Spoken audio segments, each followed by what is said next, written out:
আজকে শুধু এই ঘটনাটা বললেই শেষ নয়, এরকম প্রত্যেকটা মানুষ কিন্তু জ্বলছে, প্রত্যেকটি মানুষের হৃদয়ে কিন্তু একটা আগুন দাউ দাউ করছে, যে আগুনের তাপটা কিন্তু যে কোনো মানুষকে কিন্তু ছুঁড়ে দিচ্ছে অতি অল্পেতে। তার একটা ছোট্ট কথা বলি, কলকাতার ভবানীপুরে মেন রোডের ধারে বাড়ি ভদ্রলোকের, তিনি তার নিজস্ব গাড়িতে উঠতে যাচ্ছেন, বয়স তার ৭৫ থেকে ৮০ বছর বয়স্ক বাবা।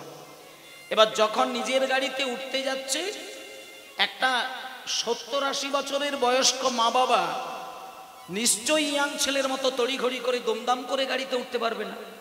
যারা বয়স্ক হয় তাদের ভেতরটা বুঝতে সবাই চায় না, একটু ধীর গতিতে বুঝে শুনে চলতে যাচ্ছে, উঠতে যাচ্ছে। পিছন থেকে একটা প্রাইভেট কার, যে প্রাইভেট কারটা পিছনে দাঁড়িয়ে হর্ন দিচ্ছে, সমানে সিটি বাজাচ্ছে, সেই গাড়িটা না হলেও ৬০ থেকে ৭০ লক্ষ টাকা গাড়িটার দাম। পিছন দিয়ে বারবার হর্ন দিচ্ছে, বয়স্ক মানুষটাকে বিরক্ত করে মারছে।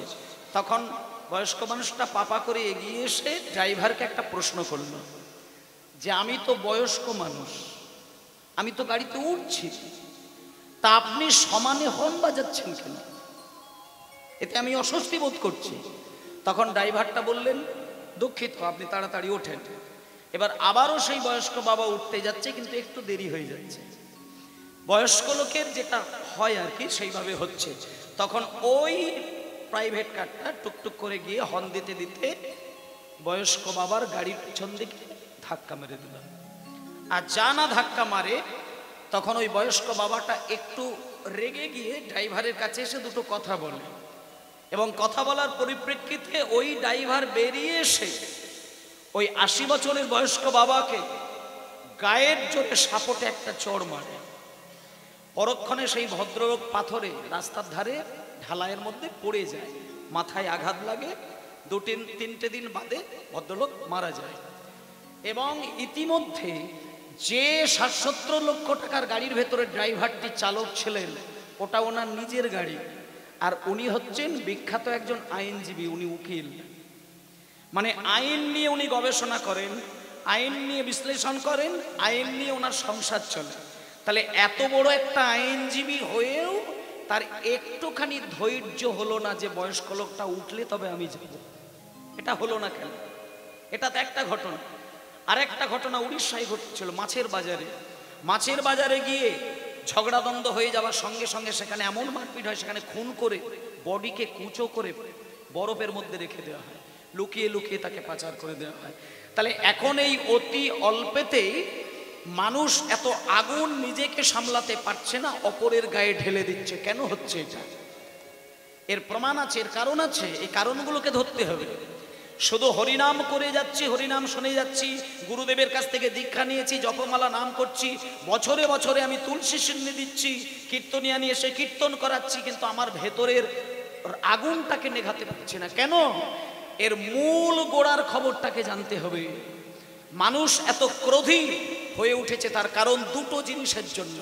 প্রথম হচ্ছে অতিরিক্ত লোভ, আর তাকে জুড়েই তৈরি হয়ে যাচ্ছে অতিরিক্ত ক্ষোভ। লোভের সীমা আকাশ ছোঁয়া হয়ে গেছে এখনকার দিনের। দেখুন, এখানে যারা বয়স্ক মা বাবা রয়েছেন, আস্তে মায়েরা, এখানে যারা বয়স্ক মায়েরা আছেন, আপনারা কোনোদিন ভেবেছিলেন যে আপনি ২০,০০০ টাকা দিয়ে একটা শাড়ি পরে বিয়ে বাড়িতে যাবেন? এখানে কোনো মা ভাবেননি। কোনোদিন কেউ ভেবেছিলেন যে আমি বিয়ে বাড়িতে যাবো, গয়নাকাটি পরবো, আমার গায়েতে ১০ লাখ টাকা সোনা চাপানো থাকবে, একটা আংটি থাকবে ১০ লাখ টাকা হিরে দিয়ে? কেউ ভাবেনি। কিন্তু এখন দেখবেন ম্যাক্সিমাম বাড়ির মায়েদের ১০-২০ হাজার টাকা, ৩০,০০০ টাকা, ৪০,০০০ টাকার দামি শাড়ি কিনে ঘরে রেখে দিয়েছেন। এগুলো কেন? একটা মানুষ তার মনের শক্তি আর দেহের শক্তির অতিরিক্ত কিছু বৈভবের নেশায় নিজেকে আসক্তিতে জর্জরিত করে, এই যে পৃথিবীতে বৈভবের যে একটা প্রদর্শনী চলছে, এই বৈভবের প্রদর্শনীতে নিজেকে অংশগ্রহণ করে সমস্ত কিছুকে আমার করে নেবার একটা যে তীব্র আকাঙ্ক্ষা, এই আকাঙ্ক্ষা থেকে মানুষের ক্ষোভটা সিংহের মতো তৈরি হয়ে যায়। আপনি শপিং মলে যাবেন, একটা জ্যাকেটের দাম ৮০,০০০ টাকা, ভাবতে পারবেন না। আপনি নিছক যে শপিং মলে ঘুরতে যাচ্ছেন তা কিন্তু নয়, আপনি নিছক যে কলকাতার বড় বড় মলে ঘুরতে যাচ্ছেন তা কিন্তু নয়, সোনা দোকানে একটা নাক কড়াইয়ের জন্য যে আপনি ঘুরতে গেছেন তা নয়।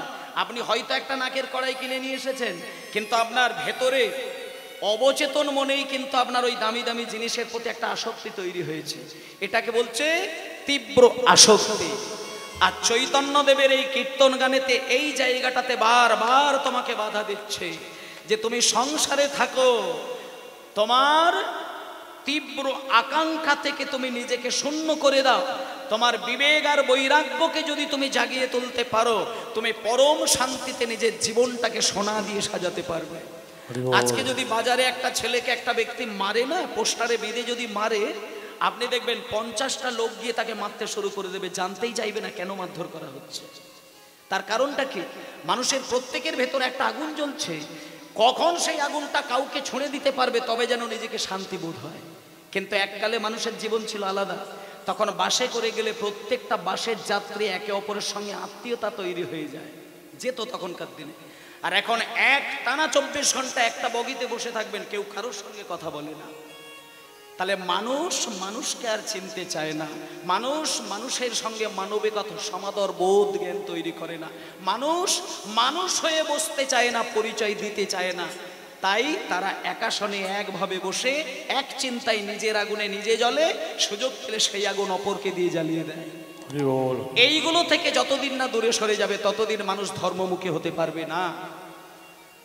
আজকে যে বন্ধন মাসে মাসে টাকা দিচ্ছে, আর মায়েরা টাকা তুলে নিয়ে এসে বাড়ি করছে, সোনার জিনিস করছে, বলুন এটা কি আপনার সংসারে শান্তি টানছে? আপনি খেয়াল করে দেখবেন, বন্ধন থেকে 1 লক্ষ টাকা তুলে নিয়ে চলে আসলেন, বাড়ি তৈরি করে ফেললেন, সপ্তাহে সপ্তাহে টাকা দিতে গিয়ে স্বামী স্ত্রীর ঝগড়াটাকে খালি খেয়াল করে দেখবেন। তাহলে কিসের শান্তি? ইএমআই দিচ্ছে, মাসে মাসে কিস্তি দিচ্ছে, আপনাকে ওই কিস্তিটা রোজগার করতে হয় না? কিস্তি কি আকাশ থেকে পড়ে যায়? একবার ভেবে দেখে না যে আমি এককালীন টাকা নিয়ে গাড়ি কিনে নিলাম, বাড়ি কিনে নিলাম, ইএমআইটা আমার বাবা এসে দেবে না, দাদু এসে দেবে না, আমার শ্বশুর এসে দেবে না, আকাশ থেকে পড়বে না, আমার রোজগারের ক্ষমতা থেকেই কিন্তু ইএমআই দিতে হবে। এটা মানুষ জানতে চায় না। এটা যদি 10 বার ভেবে দেখতো তাহলে কিন্তু বৈভবকে নিজের করে পেত না। আর যতক্ষণ বৈভবকে নিজে না জড়াবে ততক্ষণে মানুষের শান্তি থাকবে। যখনই তুমি বৈভব আপন করে নেবে তখন তুমি পারমার্থিক সুখ আর শান্তিকে জীবন থেকে জ্বলাবে। আমি এই রিসেন্টলি মেদিনীপুরের একটা জায়গায় কীর্তন গাইতে গিয়েছিলাম। মুখ্যমন্ত্রী কোটা থেকে এখন মায়েদের অ্যাকাউন্টে কত টাকা ঢোকে? 500 টাকা ঢোকে, 1000 হয়ে গেছে জানি না।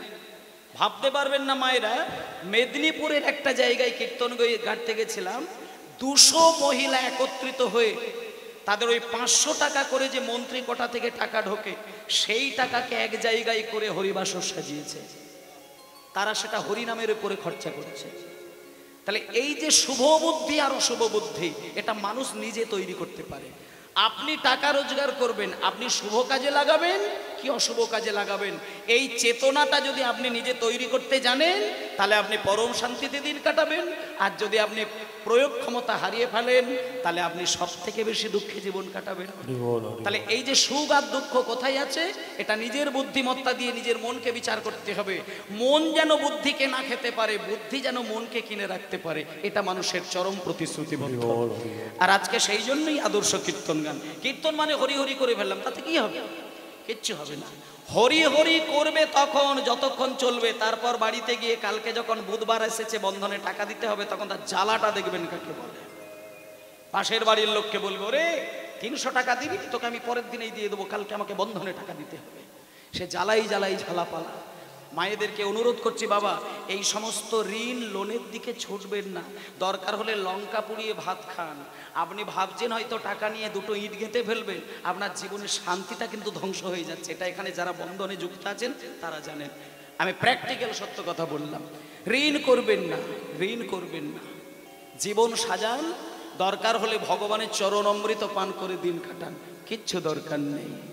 নিতাই গৌর হরিবোল, গৌর হরিবোল, গৌর হরিবোল। গৌরাঙ্গ মধুর লীলা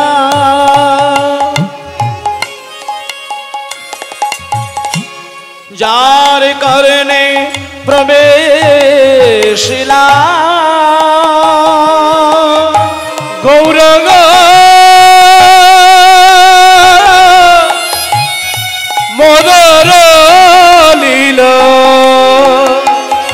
গৌরঙ্গ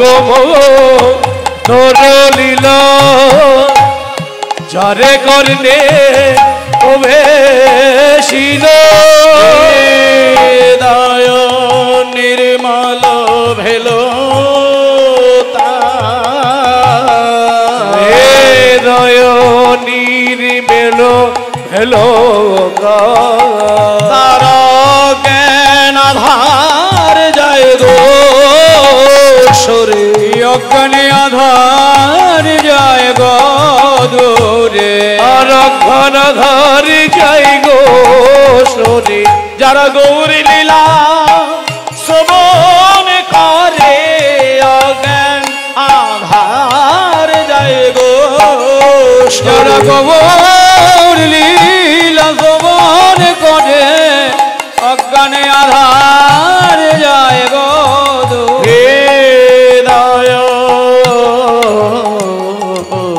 নির্মল ভেল হৃদয় নির্মল ভেল হৃদয় নির্মল ভেল নিতাই গৌর হরিবোল গৌর হরিবোল গৌর হরিবোল গৌর ভক্তমণ্ডলী মায়েরা, আজকে আমরা যাই হোক জীবনের চারটে জিনিস আমাদের বুঝে নিতে হবে, ধর্ম অর্থ কাম মোক্ষ। কাম মানে এখানে কামনা বাসনাকে বলা হচ্ছে কাম। কাম অর্থে যে কোনো হতে পারে, তুমি যাই কেনার বাসনা তৈরি করো সেটাকেই কাম বলে, মানে আমার করে নিজের পাওয়াটাকে বাসনাটাকেই কাম বলছে কাম। আর মোক্ষ মানে মুক্তি লাভ করা, মানে আমি কবে ভগবানকে পাবো, ভগবানের চরণে যাব, এই তীব্র আকাঙ্ক্ষাটা যেদিন আসবে সেদিন আপনি কিন্তু মুক্তি পেয়ে গেলেন। মুক্তি পাওয়াটা সবার জীবনে হয় না। সাপের খোল ছাড়ে জানেন তো? সাপের খোল ছাড়ে কেমন করে? সাপের খোল যখন ছাড়বে আপনি দাঁড়িয়ে যদি দেখার সুযোগ হয় দেখবেন সাপের সম্পূর্ণ দেহটা তার খোল থেকে নীরবে বেরিয়ে গেল, খোলটা নিথর হয়ে পড়ে রয়ে গেল। তা যে ভজন পথে সারাটা জীবন একনিষ্ঠভাবে দিন কাটাবে, প্রভুর কৃপা যিনি লাভ করবেন তার জীবনটা সাপের খোলের মতন করে দিন চলে যাবে। মানে যেমন সাপের খোল থেকে তার দেহটা বেরিয়ে যায়, তেমন দেহ থেকে প্রাণটা বেরিয়ে যাবে, সেদিন তুমি কিছুই কষ্ট পাবে না। কিন্তু মানুষ যখন মরতে বসে আস্তে, একটা মানুষকে কিন্তু মায়েরা, আপনার স্বামী যখন মারা যাবে আপনি মাথার সামনে দাঁড়িয়ে থাকতে পারবেন না। মানে মানুষের সব থেকে বিরহের দিন কিন্তু মৃত্যুর ক্ষণ। আর মানুষ এই মৃত্যুর দিনের গল্পটা যদি বুঝতে চায় তাহলে ওই একটা দিনের জন্য কিন্তু মানুষকে সারাটা জীবন কেঁদে যেতে হয়। হরিদাস ঠাকুর কেঁদে কেঁদে কেঁদে কেঁদে 3 লক্ষ বার নাম করতেন এক জায়গায় বসে।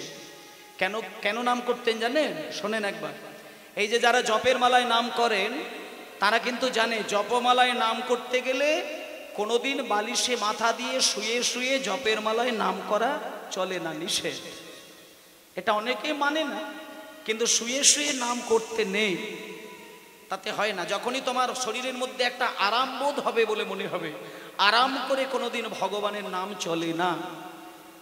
হরিদাস ঠাকুর 5-6 বছর বয়স থেকে তিনি প্রতিশ্রুতিবদ্ধ হয়েছিলেন। তার গুরুদেব ছিলেন অদ্বৈত ঠাকুর। হরিদাসের দীক্ষাগুরু হচ্ছে অদ্বৈত ঠাকুর, আর অদ্বৈত ঠাকুরের দীক্ষাগুরু হচ্ছে মাধবেন্দ্র পুরী, আর মাধবেন্দ্র পুরীর দীক্ষাগুরু কমলাক্ষ মিশ্র। তা সেই মাধবেন্দ্র পুরীর যিনি শিষ্য তিনি হচ্ছেন অদ্বৈত ঠাকুর। আর অদ্বৈত ঠাকুরের যে দীক্ষা মন্ত্র তিনি দান করলেন একটা ছোট্ট ছেলে বালক, তার নাম ছিল হারেশ। হারেশকে যখন হরিনামটা দিয়েছে, দীক্ষা মন্ত্রটা দিয়েছে, হারেশ এত কাঁদতে শুরু করলো, অদ্বৈত ঠাকুর বুঝতে পারলো না যে ছেলেটাকে নাম দিতে এত পাগলের মতো কাঁদলো কেন। তখন ওই হারেশ অদ্বৈত ঠাকুরকে বলছেন, গুরুদেব আমি জানি কারোর কাছ থেকে দীক্ষা মন্ত্র গ্রহণ করলে মন্ত্রের মর্যাদা দিতে গেলে গুরুকে দক্ষিণা স্বরূপ কিছু দিতে হয়, কিন্তু আমার মা বাবা অনেক কাল আগে মারা গেছেন। এই মুহূর্তে আমি যে বাবা মার কাছে আমি বড় হতে চলেছি তারা জাতিতে মুসলমান। বাবার নাম হাবিবুল্লাহ কাজী আর মায়ের নাম ফতেমা বিবি।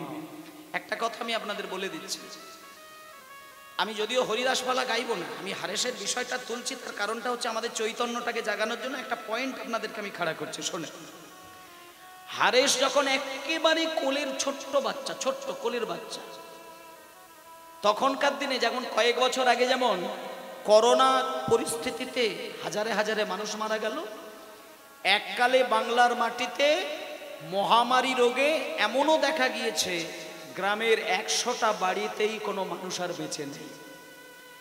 তা তখন সেই সময় আস্তে হাবিবুল্লাহ কাজী ছিল 10-12টা গ্রামের একজন কাজী। এখন যেমন 10-12টা গ্রাম নিয়ে গ্রাম পঞ্চায়েত, তখন 10-12টা গ্রাম নিয়ে যার হাতে চলতো তাকে বলা হতো কাজী সাহেব।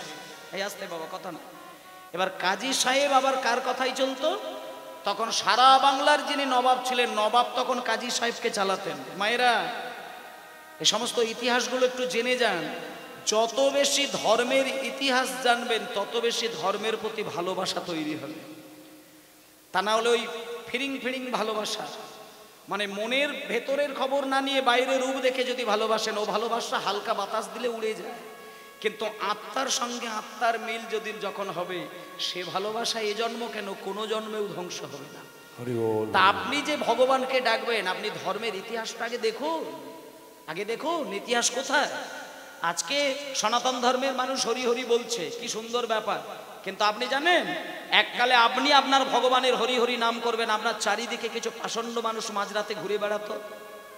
আপনার বাড়িতে আপনি হরে কৃষ্ণ নাম বললে আপনার দরজা লাথি মেরে ভেঙে দিয়ে আপনাকে ডেকে নিয়ে এসে সবার প্রথমে আপনার জিভটা কেটে দিত। সেদিন মানুষ ভুলে গেছে, সেগুলো ভুলে গিয়েছে। এখনো পর্যন্ত একটা কথা বলে দিই, এখনো পর্যন্ত পৃথিবীতে যতগুলো ধর্ম আছে, কোনো ধর্ম সনাতন ধর্মকে মন থেকে কিন্তু শ্রদ্ধা কেউ করেনি, কেউ করেনি। কিন্তু সনাতন ধর্মের মানুষের মনগুলো কেমন দেখুন।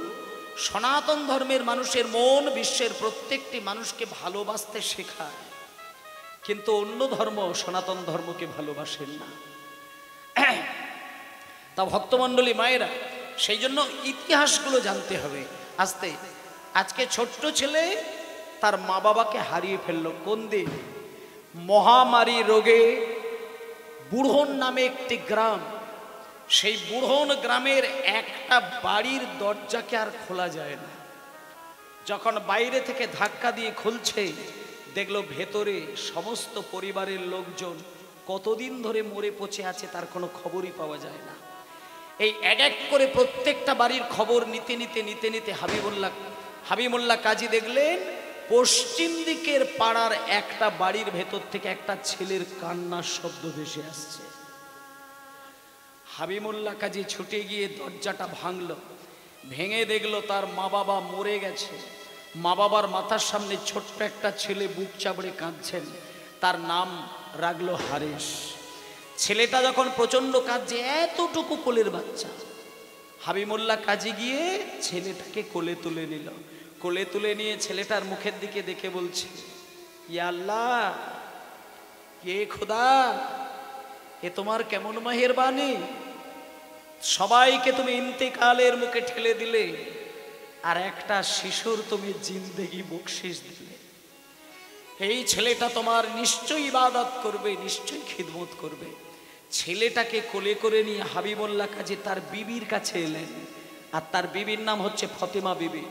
ফতেমা বিবির কাছে এসে ছেলেটাকে দৌড়িয়ে বলছে, ফতেমা, তুমি যেমন বদনাসিব, তোমার কপাল খারাপ, তোমার কপালে খোদা কোনো ছেলে মেয়ে লেখেনি, আর এই ছেলেটা দেখো, এও বদনাসিব, এরও কপাল খারাপ, এর জীবন থেকে মা বাবা হারিয়ে গেছে।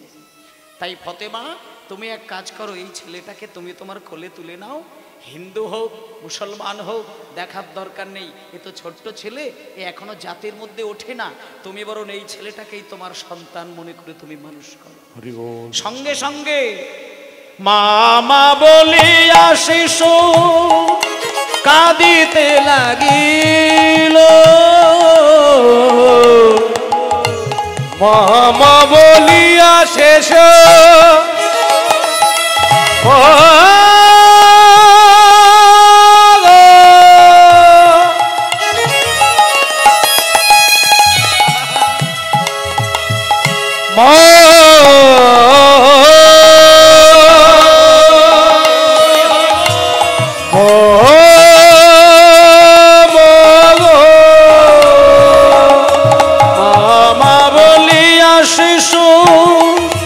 কাঁদিতে লাগিল। এবার মামা বলিয়া শিশু কাঁদিতে লাগিল। হাবি মোল্লা কাজী সে কোলে তুলে নিল। হাবি মোল্লা কাজী এসে কোলে তুলে নিল। ফতেমা বিবির কোলে সমর্পণ করিল। ফতেমা বিবির কোলে সমর্পণ করিল। মায়েরা ফতেমা বিবির কোলে, মায়েরা আস্তে আস্তে আস্তে, ফতেমা বিবির কোলে যখন ছোট্ট ছেলেটাকে কোলে তুলে নিয়েছে, একটা কথা বলে দিচ্ছি, একটুখানি এখানটা বলা হলো না। হরিদাসের জন্ম বৃত্তান্তের মধ্যে কিন্তু দুটো মত আছে। কেউ বলে তিনি মুসলমানের ঘরে জন্ম নিয়েছিলেন, কেউ বলে হিন্দুদের ঘরে জন্ম নিয়েছিলেন। আচ্ছা, আমি দুটোর পরিচয়টাই আপনাদের বলে দিচ্ছি। যারা বলেন মুসলমানের ঘরে জন্ম নিয়েছিলেন, তাদের বিচারে যেটা লেখা হয়েছে, পিতার নাম হাসান কাজী আর মায়ের নাম ছিল আমিনা বিবি, এটা লেখা রয়েছে। আর কোন মানে ব্যক্তিরা বলেছেন যে না, উনি ব্রাহ্মণের ঘরে জন্ম নিয়েছিলেন, কিন্তু পরে মুসলমানের অন্নে প্রতিপালিত হয়েছিলেন। আর যাদের বিচারে ব্রাহ্মণ ঘরে জন্ম বলে উল্লেখ করেছেন, তাদের ক্ষেত্রে লেখা আছে পিতার নাম মনোহর চক্রবর্তী আর মায়ের নাম উজ্জ্বলা দেবী। এটা পরিষ্কার করে দুটো মত আছে। কিন্তু আমরা যেটা কথা বলতে চাই, জন্ম হোক যেথা সেথা, কর্ম হবে ভালো। জন্ম নিয়ে দেখার দরকার নেই, তার কর্মটাকে দেখতে হবে। হোমা, আজকে যখন ফতেমা বিবির কোলের কাছে ছোট্ট বালকটাকে শুইয়ে দিয়েছে, ফতেমা বিবি কোনো দ্বিধা নয়, তার একবারে নিজের পেটের ছেলের মতন করে ছেলেটাকে মানুষ করছে। কিন্তু ও মায়েরা, ছেলেটাকে মানুষ করছে, হতে পারে মুসলমান, কিন্তু হারেসের যখন 5 বছর বয়স হয়ে গেল, হারেস যেখানেই হরিনাম হয়, হরিনামের জন্য পাগল হয়ে ছুটে যায়। মা বাবা ঘুমায়, আর মাঝরাত্রিতে উঠে পড়ে যেখানে হরিনাম হয়, হরিনামের বাসরে গিয়ে সারা রাত জেগে জেগে হরিনাম শোনে। আর ঠিক ভোরের বেলায় সে আবার মায়ের কোলের কাছে শুয়ে পড়ে। এই কথাটা কিন্তু চাপা রইল না। একদিন গ্রামের কিছু মুসলমান লোক এসে হাবিমুল্লাহ কাজীকে নালিশ করলেন, এই যে হাবিমুল্লাহ কাজী সাহেব, আপনি লোকের বিচার করেন, তাই না? আপনি জানেন আপনার ছেলে হরিনাম শুনতে যায়? আপনি লোকের বিচার করেন, আপনার ছেলের বিচারটা করুন। যখনই লোকের কথা শুনলেন যে আমার ছেলে হরিনাম শুনতে যায়, তখন ওই ছোট হাবিমুল্লাহ কাজী তাকে ছড়ি ধরিয়ে বললেন, হারেস, শুনলাম তুই নাকি হিন্দুদের ধর্ম অনুষ্ঠানে গিয়ে হিন্দুদের কথা শুনিস। একটা কথা বলি, আমরা মুসলমান, আজকে থেকে তোকে আমি বিধান তৈরি করে দিলাম, জীবনে কোনোদিন হরিনাম শুনবি না।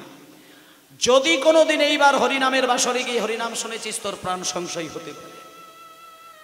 হারেস কিন্তু মুখে কোনো কথা বলল না, বাবার কথাটা শুধু ফেলফেল করে শুনে নিলেন। শুনে নিয়ে ঠিক পরের দিন মাঝরাত্রিতে হারেস মনে মনে চিন্তা করছে, হে ঠাকুর, তোমার নাম নিয়ে বোকা লোকেরা দ্বন্দ্ব করে, তুমি যে একই শক্তির বিভিন্ন প্রকাশ, এটা মানুষ বোঝে না।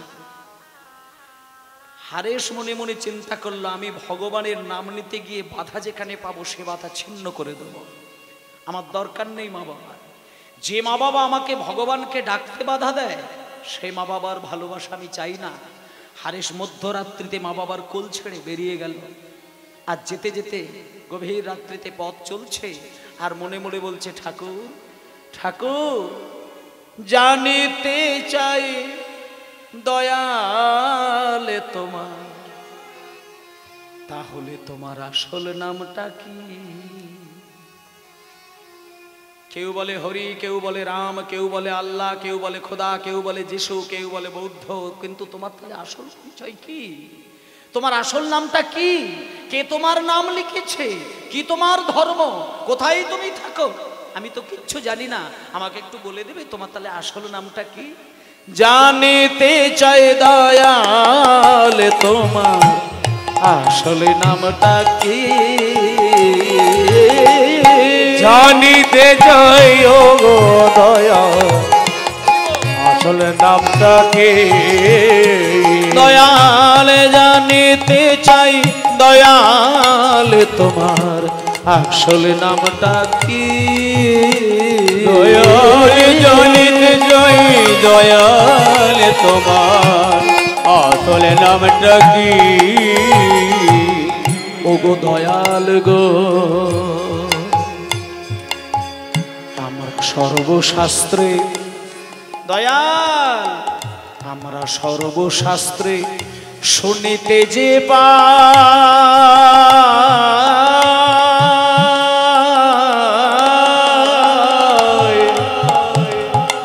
ওগো দয়ালে তোমার নাকি পিতা মাতা নাই, তাহলে দয়াল তোমার নামকরণ কে করিল বসে ভাবি তাই? দয়াল তোমার নামে করণ কে করেছিল বুঝি গো, তোমার নাম কিবা আর ধামে কিবা, তোমার নামে কেব দয়াল হরি হে, হরি হরি হরি হরি ও গো প্রাণ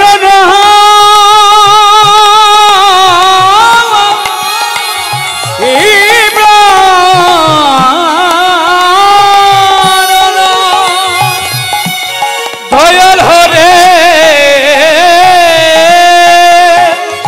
হরে হরি, তোমার নাম কিবা ধাম কিবা আমরা তাহার জানি বাকি, জানিতে চাই দয়াল তোমার আসল নামটা কি? দয়াল জানিতে চাই দয়াল তোমার আসল নামটা কি? জানিতে চাই তোমার দয়াল আসল নামটা কি?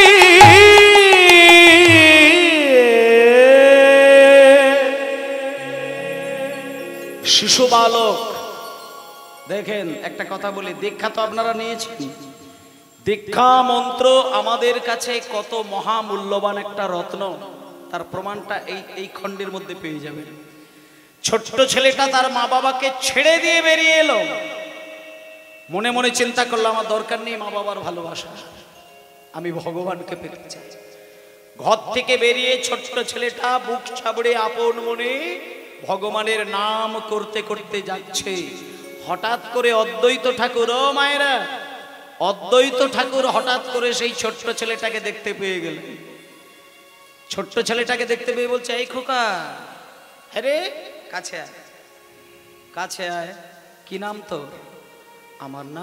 আমার নাম হারেশ বাবা ঠাকুর।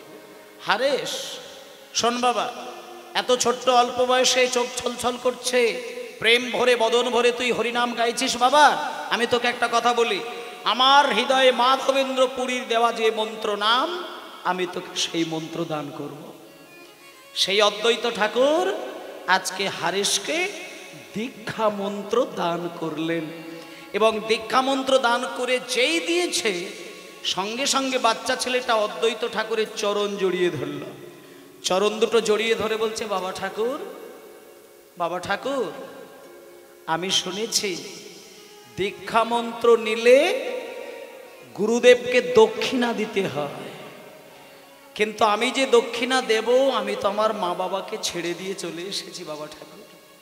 আমার মা বাবা তো নেই, আমার মা বাবা নেই, আমার মা বাবা মরে গেছে। আমি এখন যে মা বাবার কাছে আমি মানুষ হচ্ছি, সেই মা বাবাকে আমি ত্যাগ করে চলে এসেছি বাবা ঠাকুর। আমি তোমাকে দক্ষিণা স্বরূপ দিতে হয়তো টাকা পয়সা পারবো না, তবে দক্ষিণা না দিয়ে কিন্তু আপনার চরণ ছাড়া আমি হব না। এই বলে দেখুন 5 বছরের ছেলেটার মতিটা দেখুন। সঙ্গে সঙ্গে হারেশ বলছেন, গুরুদেব আপনি যখন আমাকে দীক্ষা দিলেন, আপনার চরণে দক্ষিণা স্বরূপ আমি একটা প্রতিশ্রুতিবদ্ধ হলাম। আমি যতদিন বেঁচে থাকব আপনার চরণ ধরে আমি প্রতিজ্ঞা করলাম, আপনার এই দেওয়া মন্ত্র প্রতি মাসে আমি 1 কোটি করে জপ করে যাব। এটা শুনতে যতটা ছোট মনে হচ্ছে, কথাটা কিন্তু অত ছোট কথা নয়। মানে আমি এইটুকু জানি, পকেটে পয়সা থাকলে গুরুদেবকে 1 লাখ টাকা দিয়ে প্রণাম করা যায়, কিন্তু এই কথাটা বলার মতন দাদা নেতা এই বিশ্বে আছে কিনা সন্দেহ আছে। মানে গুরুচন্দ্রের এত বড় প্রতিজ্ঞা যে আপনার দেওয়া মন্ত্র আমি মাসে 1 কোটি করে জপ করবো, আমি প্রতিশ্রুতিবদ্ধ হলাম। কিন্তু ওই ছোট্ট 5 বছরের ছেলেটা কথা দিয়ে দিলেন। এবার আপনারা দেখুন, 1 কোটি করে যদি মন্ত্র মাসে জপ করতে হয়, তাহলে আপনি কি দেখেছেন এক দিনে কত করে নামের সংখ্যা হচ্ছে? মাসে যদি 1 কোটি হয়, আপনারা ক্যালকুলেটরে হিসাব মেরে দেখে নেবেন, মাসে যদি 1 কোটি হয়, তাহলে প্রত্যেক দিন নামের সংখ্যাটা দাঁড়াবে কত বলে দিই। 1 কোটিকে 30 ভাগ করবেন, 30 দিয়ে ভাগ করবেন, সেইখানে দেখবেন আপনার হিসাবে আসবে 3,33,333.33 হয়ে যাবে। তাহলে সোজা বাংলায় বলা যায় 3,33,000-এর বেশি নাম করেন, তাহলে 24 ঘন্টার মধ্যে 3,33,000 নাম। এটা ভাবতে পারবেন? এবার হরিদাস ঠাকুর 3 লক্ষ বার নাম করেন। এটা কেন করেন না, তিনি কিন্তু একটা নিজস্ব চিন্তার মধ্যে দিয়ে 3 লক্ষ নামটা 3টে ভাবে পালন করেন।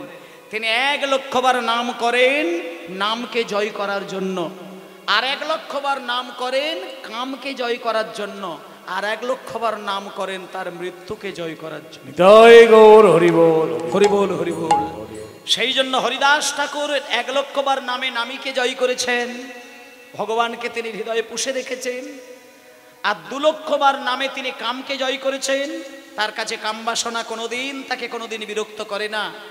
তখনকার দিনে সব থেকে সুন্দরী ভদ্র মহিলা ছিলেন, সব থেকে সুন্দরী মেয়ে মানুষ, বাইজি বাড়ির মেয়ে, তার নাম হলো হীরাবাই, যাকে বলা হচ্ছে লক্ষ হীরা, যাকে তখনকার দিনের পুরুষ মানুষ কাছে পেতে গেলে তখনকার দিনে 1 লক্ষ টাকা না দিলে তাকে কাছে পেত না।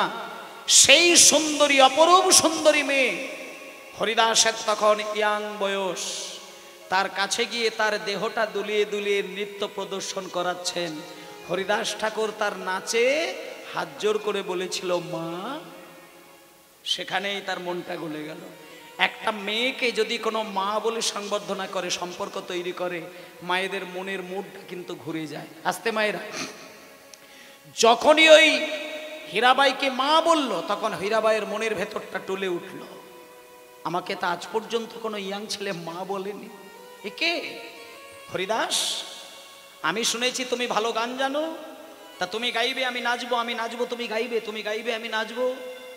তখন কিন্তু হরিদাস বলেছিলেন, হীরাবাই তুমি তো আমার আশ্রমের অতিথি, আমার অবশ্যই তোমার সঙ্গে বসে কথা বলার প্রয়োজন, কিন্তু আমার নাম শেষ না হলে আমি কারোর সঙ্গে কথা বলি না। তুমি আমার সঙ্গে আমার নামগুলোকে একটু গুনে দাও, তাহলে আমি তোমার সঙ্গে কথা বলতে পারি। তখন কিন্তু ওই হরিদাস ঠাকুর হীরাবাইকে দিয়ে বেশ কিছুক্ষণ নাম গাইয়ে দিয়েছিলেন। এবং যখন হীরাবাইকে দিয়ে নাম গাইয়ে দিলেন, যে হীরাবাই কোনোদিন কোনো নাচ তার দেহের মধ্যে দেখায় না, আজকে সেই হীরাবাই অজান্তেই তাই হাত দুটো উপরের দিকে উঠে গেল। আর যখনই হাত দুটো উপরের দিকে উঠে গিয়ে হরে কৃষ্ণ নাম বলে দিয়েছে, তখন হীরাবাই দম করে আছাড় খেয়ে বলছে, হরিদাস আমি কি নাচ নাচলাম? আমি তো জীবনে এরকম একটা উদ্ভট নাচ কোনোদিন নাচি না। এ কি নাচ? হাত ওপরের দিকে চলে গেল, চোখ আকাশের দিকে গেল, চোখ থেকে বিন্দু বিন্দু অশ্রু বিগলিত হচ্ছে, মুখে হরে কৃষ্ণ। আমি তো এরকম নাচ কোনোদিন নাচি না।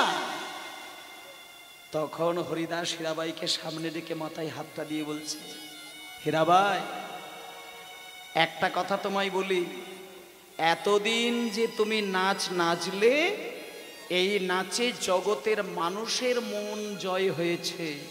আর আজকে তুমি আমার সামনে নাম গাইতে গাইতে যে নাচ নাচলে, সেই নাচে জগৎপতি কৃষ্ণ খুশি হয়েছে। তুমি বাড়িতে যাও, বুঝতে পারবে। যখন হীরাবাইকে আশীর্বাদ দিয়ে দিল, যখন হীরাবাই বাড়ি চলে গেল, সারা রাত কাটিয়েছিল হরিদাসের সঙ্গে নাম রসে, নাম প্রেমে। যখন বাড়িতে গিয়ে দরজার সামনে উঠেছে, তখন চাকর চাকরানীদের মধ্যে কেউ কেউ এসে বলছেন, দিদি আমার মনে হয় অনেকক্ষণ খাওনি, মুখটা শুকিয়ে গেছে, একটু ভাত বসিয়ে দিই। হীরাবাই তাদের দিকে তাকিয়ে বলছে, হরে কৃষ্ণ, হরে কৃষ্ণ। বলছে, দিদি কাপড় চোপড় ময়লা হয়ে গেছে, কেচে দিই। হীরাবাই বলছে, হরে কৃষ্ণ। যে হীরাবাইয়ের মুখে কোনোদিন হরে কৃষ্ণ নাম হয় না, আজকে সেই হীরাবাই হরে কৃষ্ণ নাম গাইছেন। এ হচ্ছে সেই আশীর্বাদ। নাম যদি একবার কোনোদিন আশ্রয় নিতে পারে হৃদয়ে, সেখানে তার প্রেম জাগে। প্রেম যদি জাগে, তার হৃদয় সদাই দুলে। আর হৃদয় যদি দুলে, চোখ থেকে তার বিন্দু বিন্দু রসধারা। জয় গৌর প্রমানন্দে, হরি বল, হরি বল। এটা নামের মহিমা। যেমন তেঁতুলের চিন্তা করলে মানুষের জিভে জল এসে যায়, টকের স্বাদের চিন্তা করলে যেমন মানুষের জিভে জল এসে যায়, তেমন নামের চিন্তা করলে মানুষের চোখে জল এসে যায়। এটা নামের প্রভাব। নাম কোনোদিন বৃথা নয়। মায়েরা, আজকে সেই হরিদাস আপনারা জানেন, 22 বাজারে নিয়ে হিড় হিড় করে টেনে নিয়ে তার দেহকে তজনজ করে দিয়েছিল, তবুও কিন্তু মরেনি। কিন্তু মায়েদের একটা কথা বলি, যদি আপনি কলিযুগের মানুষ হয়ে থাকেন, যদি কলিযুগে আপনি নামকে একবার আশ্রয় করে নিতে পারেন, আপনাকে কিন্তু হরিদাসের মতো যন্ত্রণা পেতে হবে। হরিদাসকে 22 বাজারে বেত্রাঘাত করে দেহকে টুকরো টুকরো করার মতন করে বেতের আঘাত করেছিলেন। সর্ব অঙ্গ কেটে কেটে রক্ত ঝরছে, তাকে নিয়ে গঙ্গায় ভাসিয়ে দিয়েছিলেন। অনেকগুলো বছর পরে হরিদাসের দেহটাকে অদ্বৈত ঠাকুর জলের মধ্যে ভাসতে দেখেছিলেন। দেহটাকে হাঁকড় মাকড় করে তুলে নিয়ে কোলে করে শুইয়ে দিয়ে তার প্রাণ ফিরিয়ে দিয়েছিলেন। আসলে তো হরিদাস মরেনি, কুম্ভক করেছিলেন। অদ্বৈত ঠাকুর দেখলো হরিদাসকে মেরেছে। হরিদাস, কে তোমায় বেতের আঘাত করেছে? হরিদাস কোনো রকমে কষ্ট করে বসে গুরুদেবকে বলছেন, গুরুদেব আমাকে তো কেউ মারেনি, আমাকে কেউ আঘাত করে না, তবে এগুলো কিসের দাগ? তখন হরিদাস কি বলছে দেখুন, মানে সাধক হলে তার ভেতরে চিন্তাটা কি হয়। হরিদাসকে সর্বঙ্গে বেতের আঘাত করে তাকে অজ্ঞান করে দিয়েছে, তবুও কিন্তু গুরুদেবকে বলছেন, গুরুদেব আমাকে কেউ বেতের আঘাত করে না, কেউ ছড়ির আঘাত করে না, কেউ আমায় মারে না। আমি কলিযুগের মানুষ, তো একটুখানি কলিযুগে দাঁড়িয়ে নাম করেছিলাম বলে কলির জীব আমাকে নামের অলংকার পরিয়ে দিয়েছে, কেউ মারে না। তাই এই কলিযুগে কেউ যদি হৃদয় ভরে, প্রাণ ভরে, প্রেম ভরে হরিদাসের মতো নাম রসে নিজেকে ডুবতে পারে, হয়তো ছড়ির আঘাতে তাকে আঘাত না করলেও কথায় বাক্যবাণে তার হৃদয়কে কিন্তু তজনজ করে দেবে। হরি বল। এটা সেই কলির যুগ। আপনি যদি জপের মালায় নাম করে বাজারে ঘোরেন, বাক্যবাণে আপনার হৃদয়কে ধ্বংস করবে। আপনি যদি তিলক সভা করে নাম করেন, এই সনাতন ধর্মের মানুষ আপনাকে বাক্যবাণে আপনাকে রক্তপাত ঘটিয়ে দেবে। এটাই হচ্ছে কলির ধর্ম। কিন্তু মায়েরা, চৈতন্যদেবের কীর্তন গানে সেই জন্য একটা কথা বলেছে, তোমাকে কিছু করতে লাগবে না, তুমি শুধু বৈষ্ণবকে দেখলে তাকে শুধু সম্মান দেবে, তুমি পরম বৈষ্ণবের কৃপা লাভ করবে। আজকে সেই হরিদাস শেষের দিনে চলে গেল কোথায়? হরিদাসের অনেক পরে চৈতন্যদেবের জন্ম হলো। চৈতন্যদেব যখন জন্ম নিল, চৈতন্যদেব যখন সন্ন্যাসী হলো, তখন সেই হরিদাসকে নিয়ে চলে গেছিলেন পুরীধামে।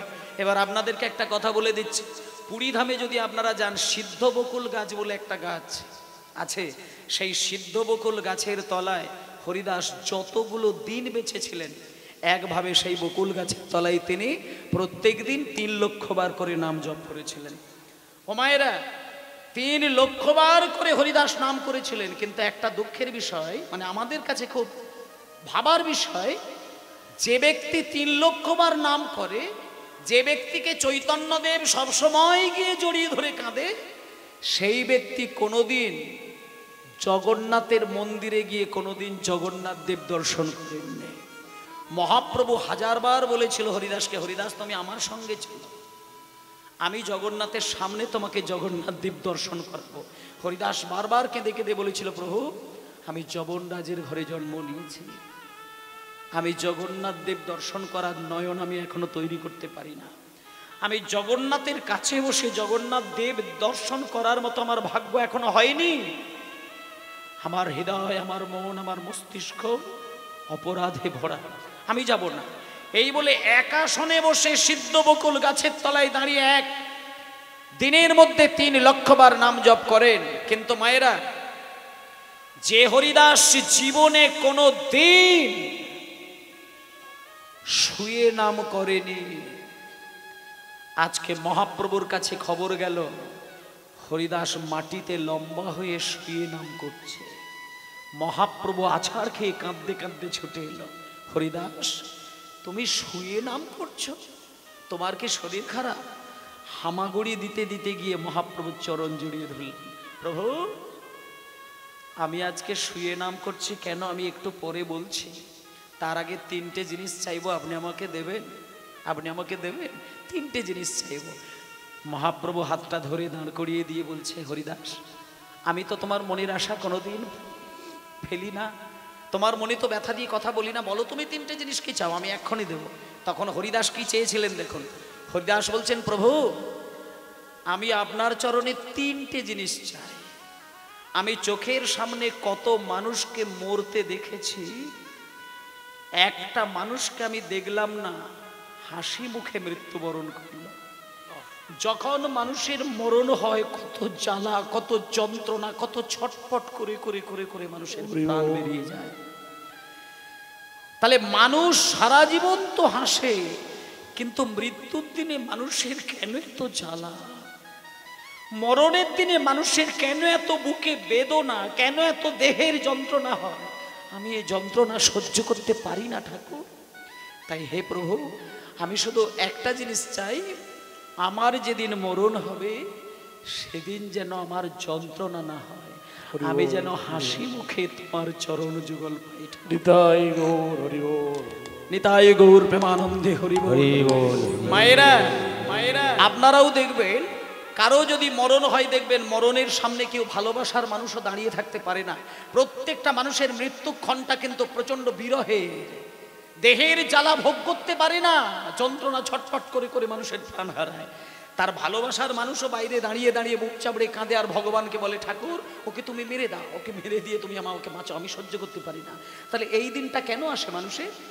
ভগবানকে এই জন্যই সারা জীবন ডাকতে হয়, ভগবানকে সারাটা জীবন মানুষ মাথাটুকে কেঁদে কেঁদে ভজন করতে হয় এই দিনের জন্য, যে ঠাকুর আমি সারাটা জীবন তোমার যুগল চরণ আমার নয়ন জলে ভেজাবো একটা দিনের জন্য।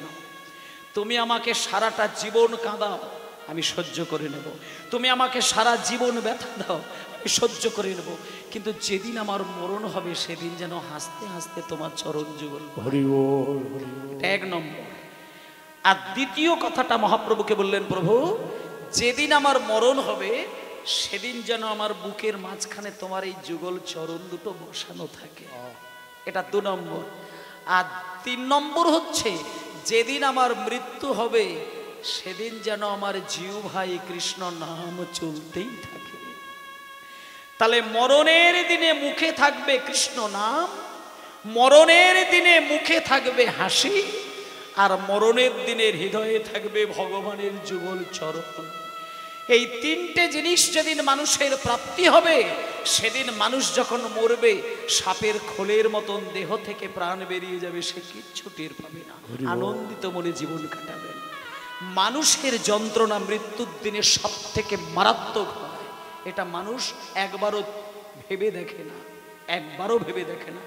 যেদিন মৃত্যু আসে সেদিনটা মানুষ নীরব হয়ে যায়, আর ওই দিনের জন্য ঈশ্বরের স্মরণেও দরকার। ভগবান সেই দিন কৃপা করার জন্য ছুটে আসেন। তাই ভক্তমণ্ডলী মায়েরা, আমরা কিন্তু চিনতে পারি না কে আমাদের কাছে ভগবান। জীবের নিস্তার লাগি নন্দসুত হরি, ভুবনে প্রকাশ হন গুরু রূপ ধরি। হরি বল। এসো ভাই একবার নাম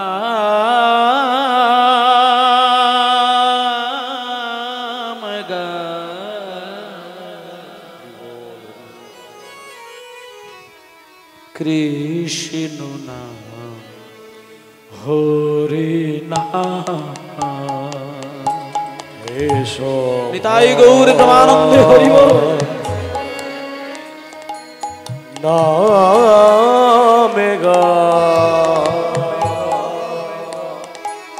কৃষ্ণ নাম হরি নাম। চরাচরে বল হরি, চরাচরে বল হরি, বল নাম মধুর নাম কৃষ্ণ নাম হরি নাম। চরাচরে বল হরি, বল না মধুরী না কৃষ্ণ না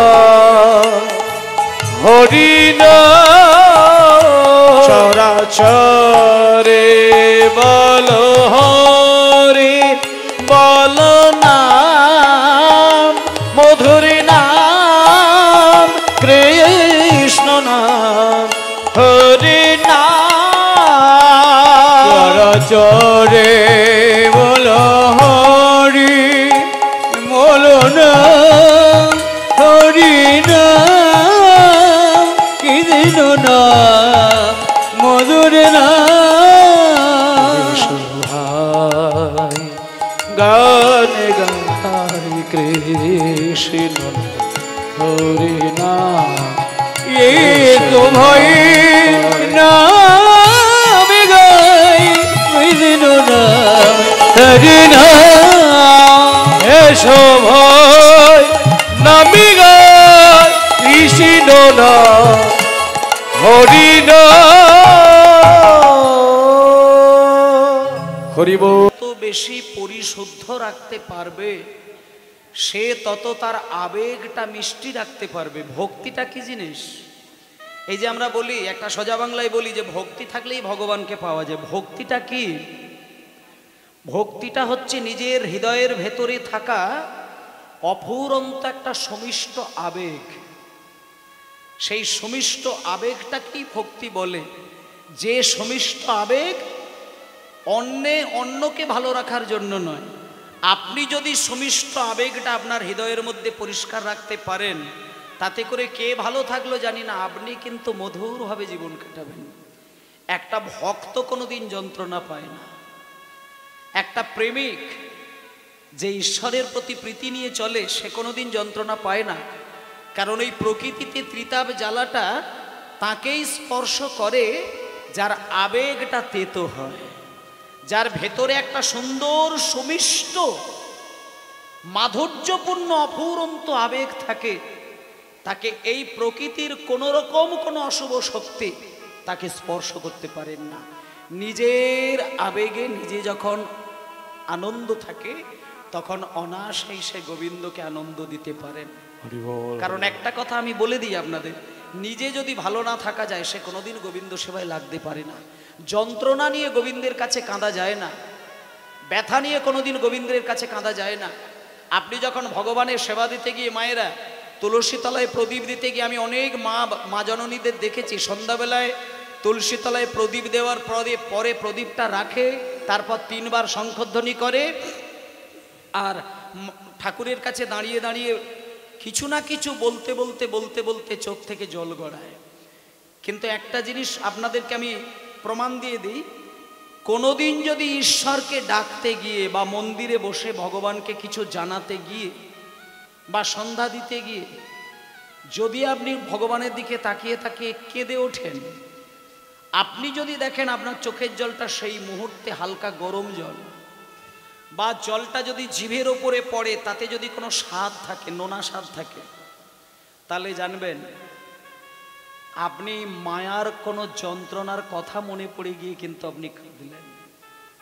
হয় কারো স্বামী হারিয়ে গেছে, তা না হলে সন্তান হারিয়ে গেছে, তা না হলে জমি জায়গা হারিয়ে গেছে, বিষয় সম্পত্তি হারিয়ে গেছে, কোনো না কোনো বিরহটা তার সেই মুহূর্তে মনে পড়েছে, তাই সেটা সে মনে করে নিজেকে ধরে রাখতে পারে না, ভগবানের কাছে এসে কেঁদে উঠেছেন।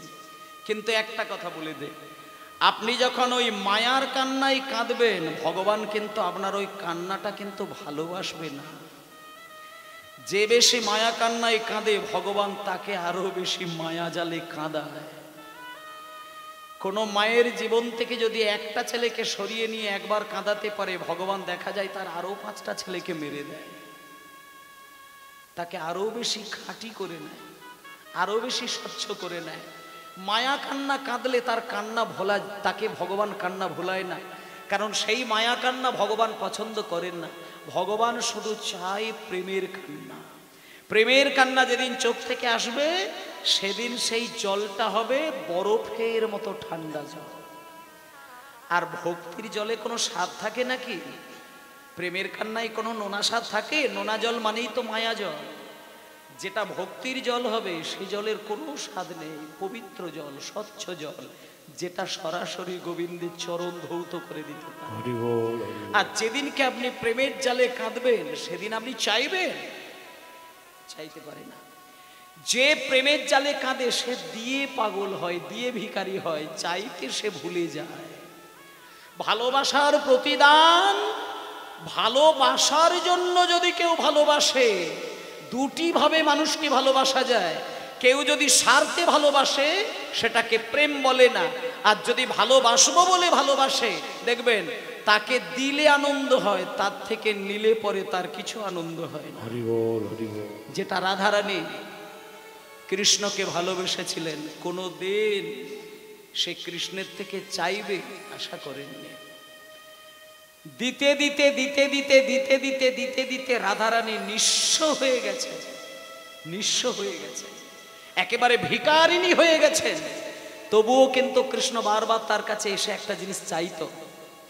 রাধারানীর কাছে এসে কৃষ্ণ বারবার চাইছে, ও মায়েরা একটা কথা আপনাদের বলি, একটা ভিখারি সকাল থেকে ভিক্ষে করে, তার স্বামী অন্ধ, স্ত্রী ভিক্ষা করে, 4টে ছেলে, খাবার তুলে দিতে পারে না, বড় কঠিন পথ। সারাদিন ভিক্ষে করে দুপুর পর্যন্ত সামান্য যদি কিছু চাল পায়, সেটা সে ফুটিয়ে কোনো রকমে ভাত তৈরি করে সেটাই তারা 5 জনে 6 জনে মিলে খায়। কিন্তু ওমা, একদিনকে সামান্য কটা চাল পেয়েছে, ভিখারি জঙ্গল পথে চালের ঝুড়িটা দেখছে আর হাউ হাউ করে কাঁদছে। এতগুলো চাল ফোটালে যতগুলি ভাত হবে, সেটা স্বামীর পেট ভরাবো কি করে, আর 4 সন্তানের পেট ভরাবো কি করে? ভিখারি প্রচন্ড কান্নাকাটি করছে, কাঁদতে কাঁদতে মনে মনে চিন্তা করছে, আমি না হয় আজকে ফ্যান খেয়ে দিনটা কাটিয়ে দেবো, কিন্তু স্বামীরও খাবার দিতে হবে, ছেলেদেরও খাবার দিতে হবে। কাঁদতে কাঁদতে ভিখারি বাড়ি আসছে, হঠাৎ করে জঙ্গল পথে একটা অদ্ভুত দৃশ্য দেখতে পেলেন। দেখলেন একটা সোনার রথ, তার ভেতরে একজন রাজা মণিমাণিক্য ছড়াতে ছড়াতে আনন্দিত মনে সামনের দিকে এগিয়ে আসছেন। এবার ওই ভিখারিনী মনে মনে চিন্তা করছে, যাক বাবা, আজকে আমার জীবনটা মনে হয় একটু বদলে যাবে। এতদিন আমি ভিখারি ছিলাম, আজকে মনে হয় আর আমার ভিখারি হওয়া দশা থাকবে না।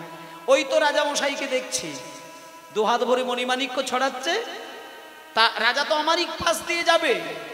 রাজা যখন এই দিকে 1 মুঠো মণি ছড়িয়ে দেবে, হিরে ছড়িয়ে দেবে, মুক্তো ছড়িয়ে দেবে, আমি তখন আঁচল পেতে দাঁড়াবো, আর 1 মুঠো যদি হিরে আমার কাছে পড়ে যায়, আমার আর ভিখারির দশা থাকবে না, এবার আমিও রাজা হয়ে যাব।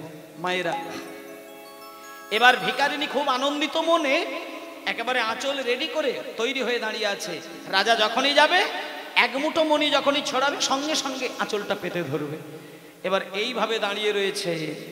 হঠাৎ করে দেখলো রাজা যখন দূরে ছিল, আসতে বাজাবে, রাজা যখন দূরে ছিল তখন মণিমাণিক্য ছড়াচ্ছিল, কিন্তু ভিখারিনীর কাছে যখন এলো তখন রাজা হাত দুটো গুটিয়ে নিল। ভিখারিনীর কাছে আসা মাত্র রাজা রথ থেকে মাটিতে নামলো। রথ থেকে মাটিতে নেমে ভিখারিনীর কাছে এসে রাজামশাই হাত জোড় করে বললেন, আমাকে কিছু ভিক্ষা দাও। ভিখারিনী মনে মনে চিন্তা করলো, আমি ভিখারিনী, আমি রাজার কাছে চাইবো, এটা আমার কত বড় আশা। কিন্তু কি পোড়া কপাল, সবাই পেল আর আমার কাছে রাজা এসে হাত পাতল। কি দেব, কি দেব আমি? কি আছে আমার? সামান্য কটা চাল, তাও যতগুলো চাল আছে এগুলো ফোটালে আমাদের পরিবারের সবার পেট ভরে না, তা থেকে কি দেব?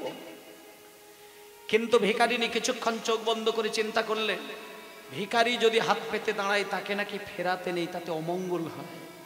তাই ভিখারিনী উপায়ন্তর না খুঁজে পেয়ে সামান্য কটা চালের ভেতর থেকে একটা চাল, এক মুঠো চাল দিলে কমে যাবে, ছেলের পেট ভরাতে পারবে না, একটা চাল নিয়ে কাঁদতে কাঁদতে মুখটা ঘুরিয়ে নিয়ে রাজার হাতে দিয়ে দিলেন। আর রাজা কেমন রাজা, সে একটা চালকেই দুহাত ভরে গ্রহণ করে বুকে জড়িয়ে ধরে রথের উপরে চড়লো, রথটাকে ঘুরিয়ে নিয়ে চলে গেল রাজবাড়িতে। আর ভিখারি যখন বাড়িতে আসলো, ভিখারি এসে যখন চালটা মাটিতে ঢাললো, ঢেলে দেখলো যতগুলো চাল ছিল ততগুলো চালের ভেতর থেকে একটা চাল সোনা হয়ে দেখা দিয়েছে। ভিখারি মনে মনে চিন্তা করলো, এ কি, আমি বোধহয় রাজাকে একটি চাল দিয়েছিলাম, তাই কি রাজা আমাকে সোনা করে ফেরত দিল? তাহলে যদি আমি রাজাকে সব চাল দিয়ে দিতাম, একটা চাল রাজাকে দিলে রাজা যদি একটা চালই সোনা করে ফেরত দেয়, আমি যদি ভুল করে রাজাকে একবার সব উবুড় করে দিয়ে দিতাম, তাহলে তো বাড়িতে আসলে আমি সোনা হয়ে ফেরত পেতাম। তখন ভাসি চোখের জলে দুটি নয়ন ভোরে, দুটি নয়ন ভোরে, তোমায় কেন দিনি আমার সকল শূন্য করে, সকল হরি বল হরি করে।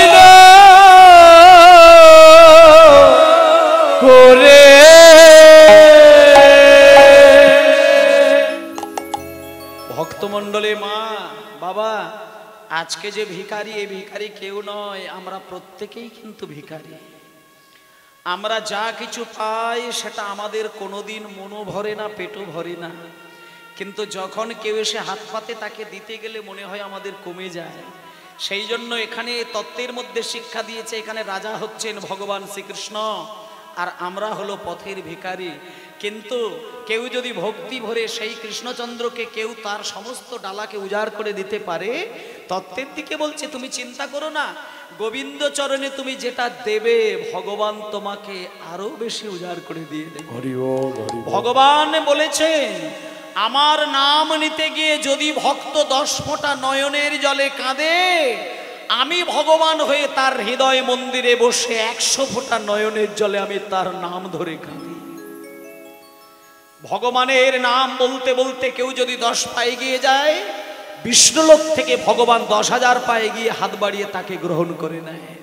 তাই ভক্তমণ্ডলী মায়েরা, ঈশ্বরকে ঈশ্বরের জায়গা নয়, ঈশ্বর আপনার কাছে স্রষ্টা। পুতুলের মতন করে তার হাতের মাঝখানে মাটির ডালার মতন করে তোমাকে গড়েছে, পারলে সে তোমাকে প্রলয় ঘটিয়ে ধ্বংস করে দিতে পারে। তোমাকে সৃষ্টির মালিক তিনি, ধ্বংসের মালিক তিনি, জীবনকে চালানোর মালিক তিনি। তুমি শুধু তার কথা ভাবো, সে তোমার কথা ভাববে। ভক্তি ভরে তাকে ডাকলে সে তোমাকে রাজাই করিয়ে দেবে, ছাড়া আর কিছু নয়। তাই চলুন আমরা সবাই মিলে একটুখানি প্রেমানন্দে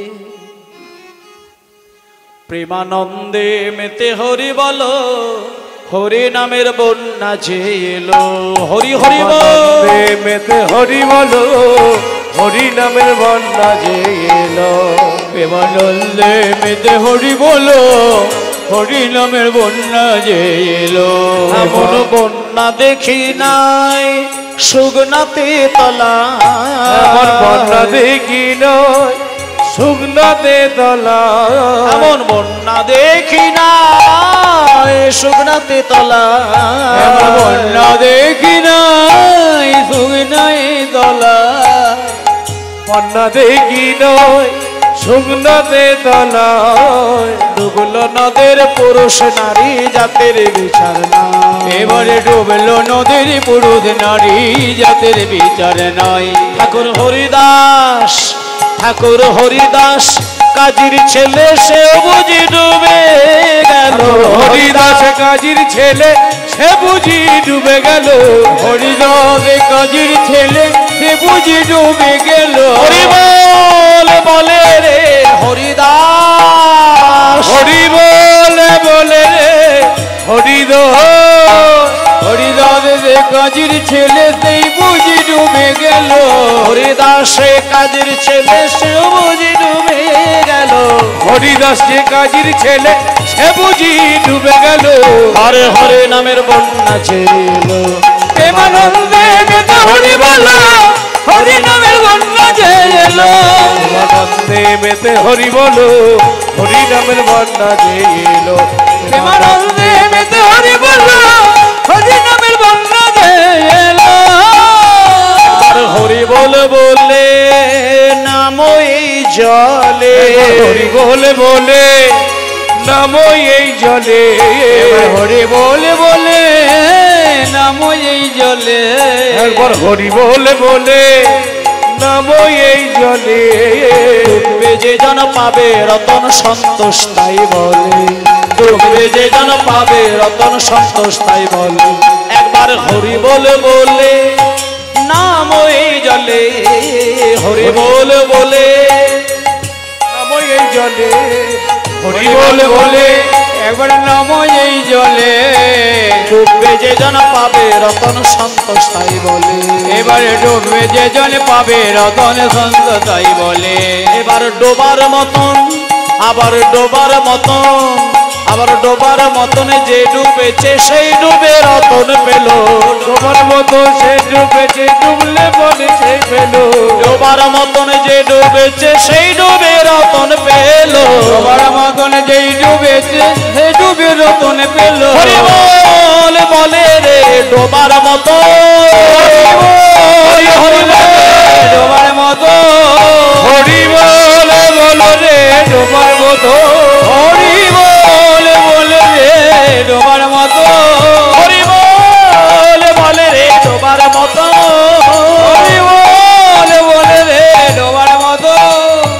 ডোবার মতন যে ডুবেছে সেই ডুবে রতন পেল, ডোবার মতন যেই ডুবেছে সেই ডুবে রতন পেল। হরে হরে নামের বন্যা ছিল, প্রেমানন্দে মেতে হরি বলো, হরি নামের বন্যা যে এলো, আনন্দে মেতে হরি বলো, হরি নামের বন্যা যে এলো।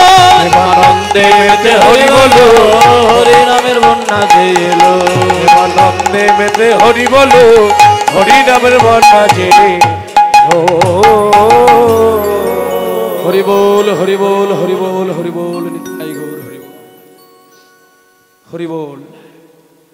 ভগবানের নাম, ভগবানের ধ্যান, ভগবানের জপ তপের মধ্যে ডুবে আছেন বাবা।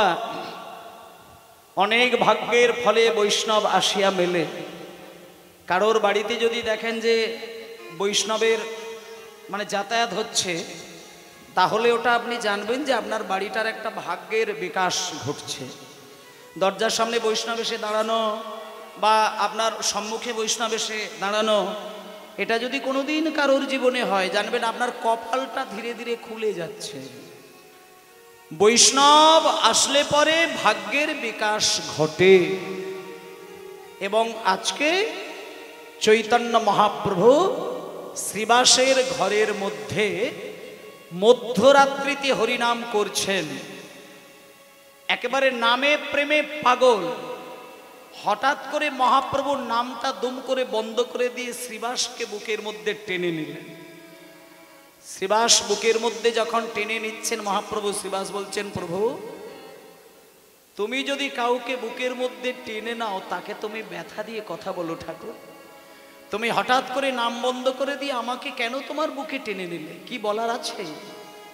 প্রভু বলছে শ্রীবাস, আস্তে আস্তে মায়েরা, কথা কথা নয়, আস্তে, একদম একদম নীরব।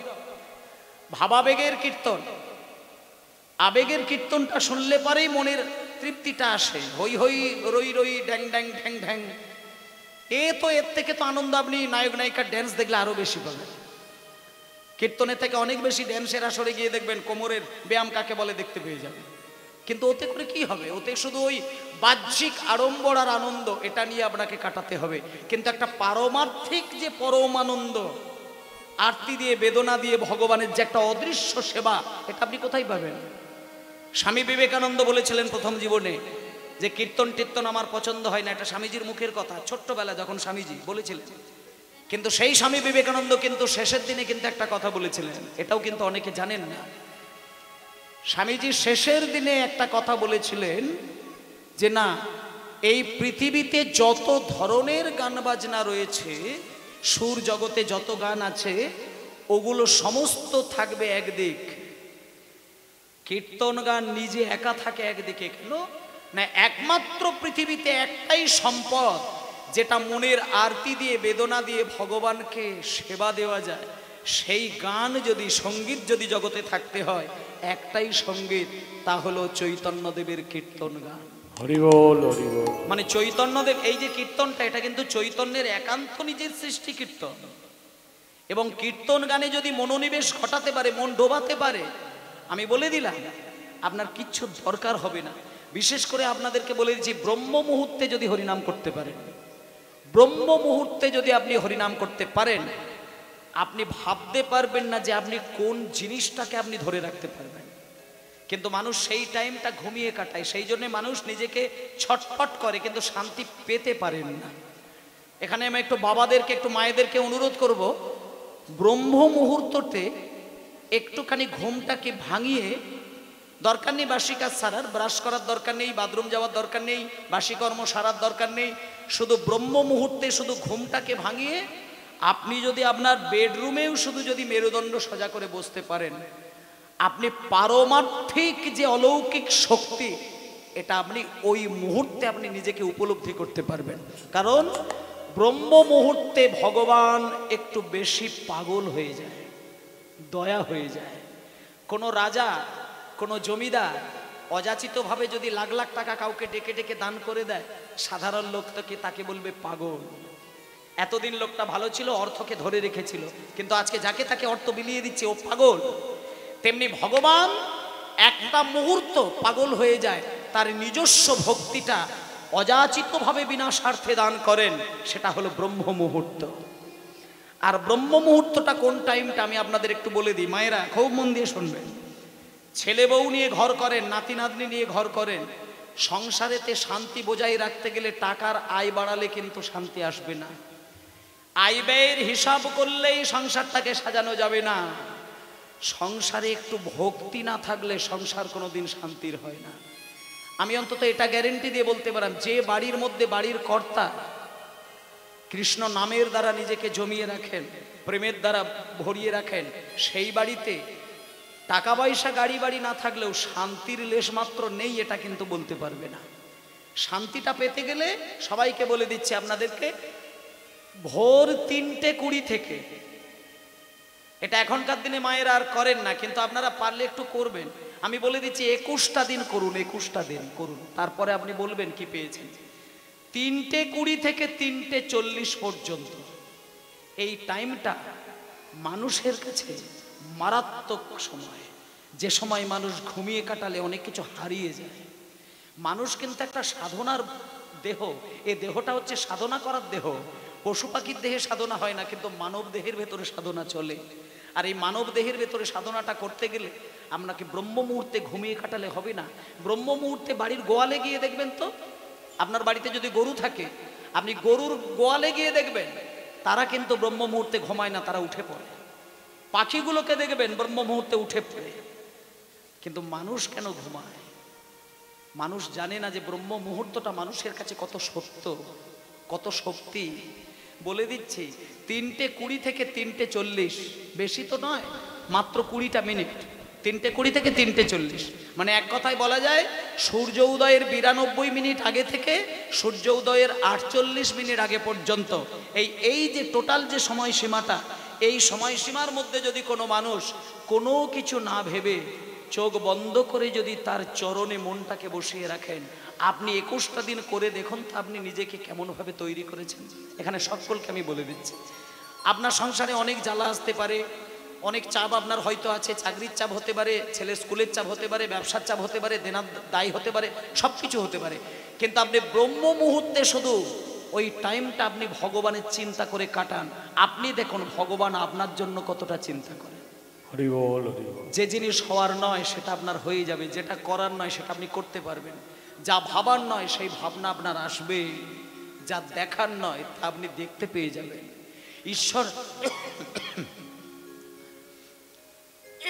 ঈশ্বর যদি কাউকে কৃপা করে, অসম্ভবকে সম্ভব করে তুলতে ঈশ্বরের একটা সেকেন্ড সময় নেয় না।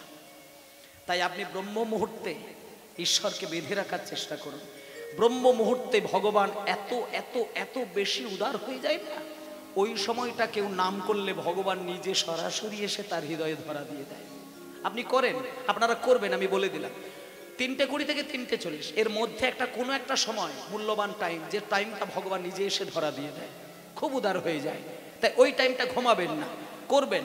তাহলে এইভাবে আপনি 21টা দিন চালিয়ে যাবেন, তারপরে দেখবেন আপনি বৈষ্ণবের কৃপা পাবেন। আজকে মহাপ্রভু শ্রীবাসকে বলছেন, শ্রীবাস তুমি অনেক বড় ভাগ্যবান, আমার থেকে তুমি বড় বেশি ভাগ্যবান। কেন প্রভু আপনি আমাকে আপনার থেকে ভাগ্যবান কেন বলছেন? বলবো না তোমাকে আমি। তোমার বাড়িতে ভগবান এসে নাম গান করছে, তোমার বাড়িতে শত শত বৈষ্ণব এসে গড়াগড়ি দিচ্ছে, তোমার বাড়িতে শত শত বৈষ্ণবের চরণ ধুলোয় স্নান হয়ে যাচ্ছে। আজকে তোমার বাড়িতে দুজন পরম বৈষ্ণব এসে দাঁড়িয়েছে, তারা দরজা বাইরে ধাক্কাধাক্কি করছে আমাকে দেখার জন্য। শ্রীবাস একবারটি আমার একটা কথা শোনো, তুমি হয়তো দেখতে পাও না, তোমার ওই যে বাঁশের দরজাটা রয়েছে ওই দরজার দিকে তাকিয়ে দেখো, দরজার বাইরে দুজন বৈষ্ণব এসে দাঁড়িয়েছেন। ওরা কিন্তু এক মায়ের পেটের দুই ভাই, একই মায়ের পেটের দুই ভাই। ওরা সংসার ছেড়ে দিয়ে চলে এসেছে আমার কাছে, আমি বুঝতে পেরেছি। ওদের বাড়ি কথা তাও আমি জানি, ওরা এক মায়ের পেটে দু ভাই সেটাও আমি জানি, ওরা যে আর সংসারে ফিরে যাবে না সেটাও আমি বুঝতে পেরেছি। তুমি একটা কাজ করো, তুমি ওদের কাছে যাবে, ওদের দুই ভাইকে আপ্যায়ন করবে, আর আমার একটা আদেশ ওদেরকে জানিয়ে দেবে। ওদের দুই ভাইয়ের মধ্যে ছোট ভাইকে তুমি বলবে আমার কাছে আজকে থেকে যাবে, হরিনাম করবে। আর ওদের মধ্যে যিনি বড় ভাই দেখতে পাবে তাকে তুমি একটুখানি পরিষ্কার করে বলে দেবে, তাকে তুমি বলে দেবে শত জন্মে আমার কৃপা হবে না।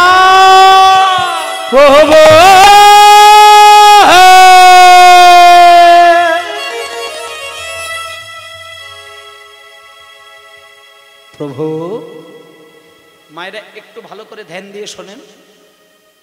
শ্রীবাস পণ্ডিতকে চৈতন্য মহাপ্রভু বলছেন, এক মায়ের পেটের দুই ভাইকে, ছোট ভাইকে আমি টেনে নিলাম, আর বড় ভাইকে তুমি বলে দাও শত জন্মে আমার কৃপা পাবে না, ও বেরিয়ে যাবে। শ্রীবাস পণ্ডিতের মনটা কিন্তু খুব নরম, শ্রীবাস খুব নরম মনের মানুষ, কাউকে ব্যথা দিয়ে শ্রীবাস কোনোদিন কথা বলে না। কিন্তু আজকে যখন এই মহাপ্রভুর কথাটা বলতে হবে, এটা শুনে যে ব্যথা পাবে তাতেই শ্রীবাস কেঁদে উঠেছেন।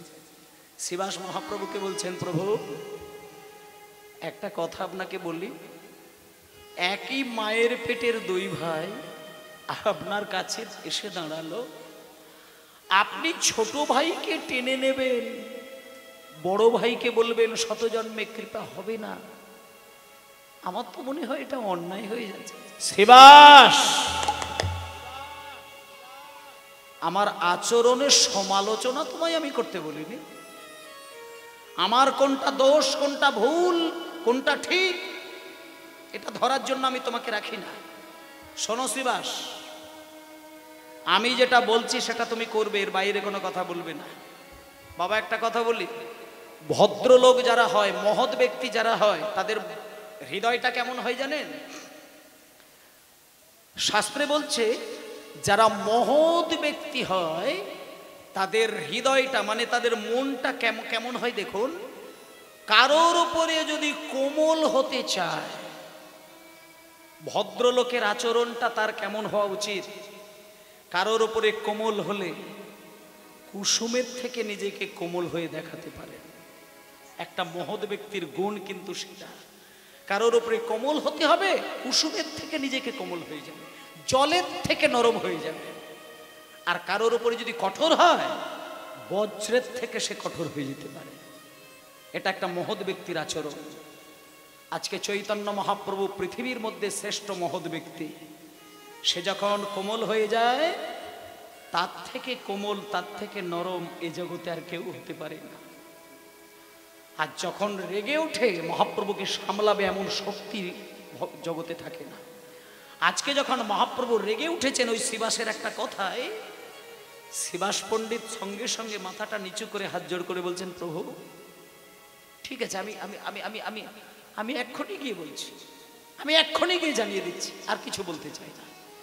শ্রীবাস আর কোনো কথাই বললেন না। শ্রীবাস সোজা গুটি গুটি পায়ে গিয়ে দরজাটা খুললেন। দরজাটা খুলে বলছেন, আপনারা কে? আপনারা কোথা থেকে আসছেন? আপনাদের বাড়ি কোথায়? কি নাম আপনাদের? এবার যিনি বড় ভাই ছিলেন তিনি সামনে এগিয়ে এলেন। সামনে এগিয়ে এসে বলছেন, শ্রীবাস পণ্ডিত, আপনি কত বড় ভাগ্যবান, আপনার বাড়িতে মহাপ্রভু নাম গাইছে, সেই নামে আপনি ডুব দিয়েছেন। আপনার বাড়িতে শত শত বৈষ্ণব এসে কীর্তন করেন। আপনি ভাগ্যবান, আপনি ভাগ্যবান। আমরা দুই ভাই, এই আমি হলাম বড় ভাই, আমার নাম মুকুন্দ সরকার, আর এই আমার ছোট ভাই, এর নাম নরহরি সরকার। শ্রীবাস পণ্ডিত, ঠিক আছে, আমাদের দুই ভাইকে, আমরা সেই বর্ধমানের শ্রীখণ্ড থেকে এসেছি, আমি মুকুন্দ আর আমার এই ছোট ভাই নরহরি, আমরা না আর সংসারে থাকতে চাই না, আমরা সারা জীবন মহাপ্রভুর চরণ সেবা করব, মহাপ্রভুর সঙ্গে থাকবো, হরিনাম করব, হরিনাম গাইব। আমাদের দুই ভাইকে একটু ভেতরে নিয়ে যাবেন, মহাপ্রভুর সঙ্গে একটু পরিচয় করিয়ে দেবেন। শ্রীবাস পণ্ডিত মাথাটা নিচু করে বলছেন, দাঁড়ান।